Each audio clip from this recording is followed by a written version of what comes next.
I was sitting at a long wooden table in my in-laws' dining room, the smell of freshly cooked biryani and roasted chicken filling the air.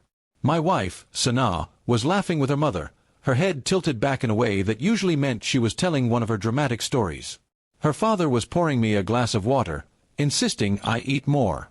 Everything seemed normal, warm, welcoming, until my phone buzzed in my pocket. I pulled it out, expecting maybe a work email or a friend's message. But the text was from an unknown number. It read, "Don't react. They're recording you." My pulse jumped instantly. My eyes flicked up, scanning the room. Sana's brother, Imran, was holding his phone, pointing it in my direction, pretending to scroll. I forced my face to remain neutral, chewing my food slowly, as if nothing had happened. The message kept echoing in my head. Recording me? Why? I tried to remember if I had said or done anything recently that could be twisted against me.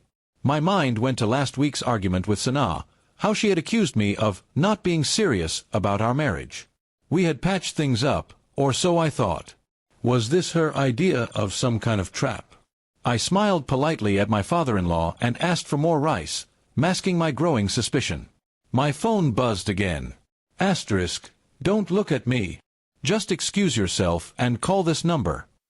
This wasn't just a prank. My palms started to sweat. Whoever was texting me knew exactly what was happening at this table. I pushed my chair back, pretending I needed to use the bathroom. Sana glanced at me but kept talking to her mother. As soon as I was out of sight, I dialed the number. A low, steady voice answered. Listen carefully. Your in-laws are trying to provoke you into saying something that makes you look bad. Don't fall for it. Keep calm, smile, and agree with everything. I asked the voice who they were, but they ignored the question. You'll understand later. Just trust me. Then they hung up. My head was spinning.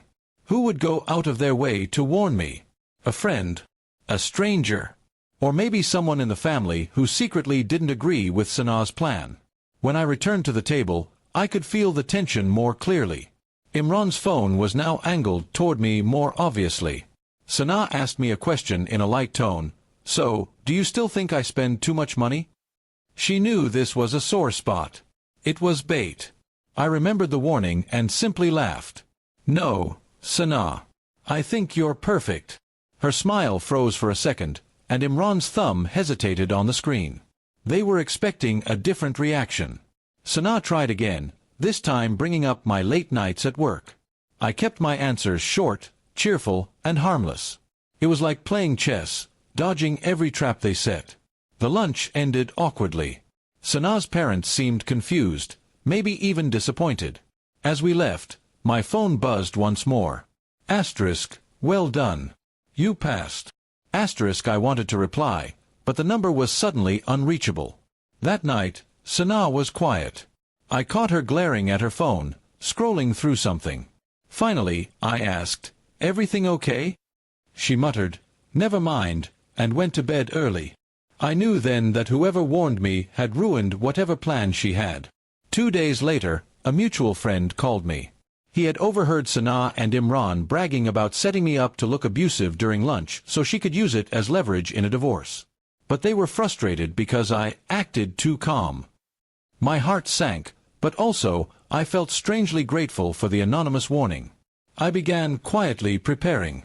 I gathered evidence of her financial mismanagement, her flirtations online, and even her messages to Imran about framing me. A month later, I filed for divorce, this time with everything in my favor. When the court saw the screenshots and heard the recordings I had of their planning, their smug expressions vanished. Sana's plan had backfired completely. Instead of making me look bad, she had exposed herself.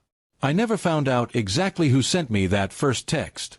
Maybe it was her cousin who never liked her, maybe a friend of Imran's who thought the scheme was cruel. Whoever it was, they saved me from walking straight into a trap that would have destroyed my life. Now, every time my phone buzzes, I remember that moment at the lunch table.